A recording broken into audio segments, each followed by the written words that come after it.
Hello YouTube, welcome back to my channel. So in today's tutorial we're going to create a simple language translator in just 3 lines of Python code. So believe me, just 3 lines of Python code, you'll be able to have a translator that works with the Google Translator API in just 3 lines of Python code. So we're going to be using a library just called Google Trans. Okay, so we just copy this. Let's go to python.org. I'll leave the link in the description below, and then where you can find this. Okay, so you just have to go to python.org, and then you look for Google Trans, and then you can copy this and install this.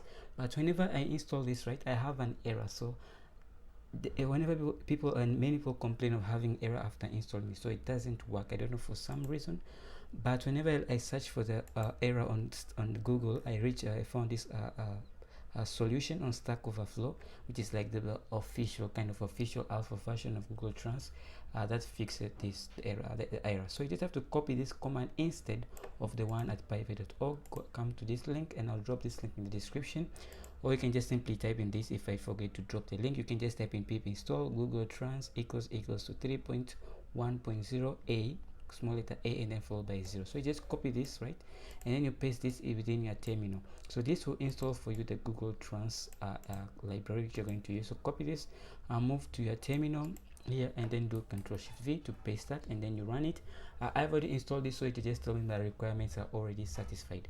Okay, you can see that's done. So now that's done, let's go ahead and actually open a Visual Studio Code and begin coding. Okay, so you can use your favorite text editor or IDE. I'm going to be using Visual Studio Code. Okay, so I've opened up Visual Studio Code, and I've simply created a file called Google Translator.py, and then in here we're going to be importing an object and a class from Google Translator library called the translator. Okay, so this is going to say from Google Trans import. We're going to import translator, just like that, and then from that we're going to create an object. So we're going to call it trans later equals to the translator class that you have just imported, and then I'm going to instantiate that. So I'm going to create a translations. Okay, so I'm going to call it trans, and then I'm going to call the translator object, and then in this translator object I'm going to call the translator method, and then in here I'm going to pass in two things. I'm going to pass in the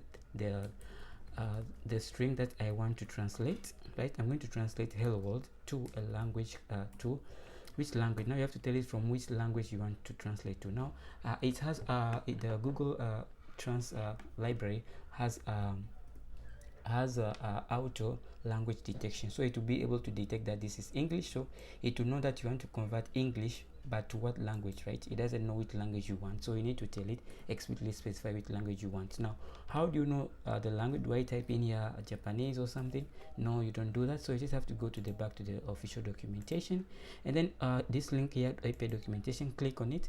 This should show you the API documentation. Again, this is using Google Translate API. So just scroll to the bottom, and you can see we have all the list of all the languages and the code you're supposed to use for them. So I'm going to copy here French. I'm going to translate it to French. So I'm going to go here, and I can see French. The key for it is just FR. So I'm going to copy that, and I'm going to paste it right there. So now I am telling it to detect that it's English, and I want to translate it to the destination language will be French.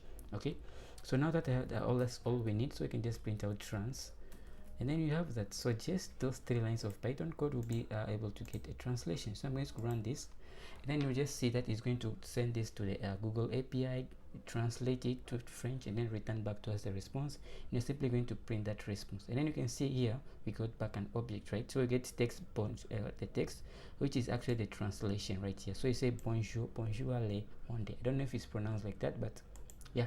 So we can actually also get the text just by saying text, because we don't need all that other information. We can just go ahead and actually run this in our terminal, and then you can see it's going to just return to us bonjour le monde, just like that. So that's how we can build a simple translator in just 3 lines of Python code, right? This is just importation. So this is just 3 lines of Python code. You're able to build a translator. So let's say we want to translate to Japanese. So just go back to the official documentation, look for Japanese, and then its code for the Japanese is just JA, right? So now that you have that, so you can just run this code. It's going to translate hello world into Japanese, and it's going to print out Japanese characters, right? I can't read Japanese, unfortunately. The language that I know is Swahili, but Swahili doesn't they don't provide an API for Swahili, so I can translate the other African languages. There's Afrikaans, there's Zulu, there's Igbo, and other languages. So I'm just going to use Zulu. Zulu is South African, so just run this, and then we can get that there's also Mashona from Zimbabwe, or Zimbabwe, I think. Yeah, so Sawubona means Zulu, means hello in Zulu. So yeah, I don't speak Zulu, but Sawubona, I think I heard of it somewhere. It means hello in Zulu. So that's one way you can do that. So what if you have a list of text that you want to translate? So you just pass in here a list rather than a single string. So now in here you provide in here hello world, Python is the best, just like that, and then let's provide in here, let's use double quotes to be consistent. Okay, so I love let's say I love, let's make, you can even make it capital, so I love Python. Let me just fix that.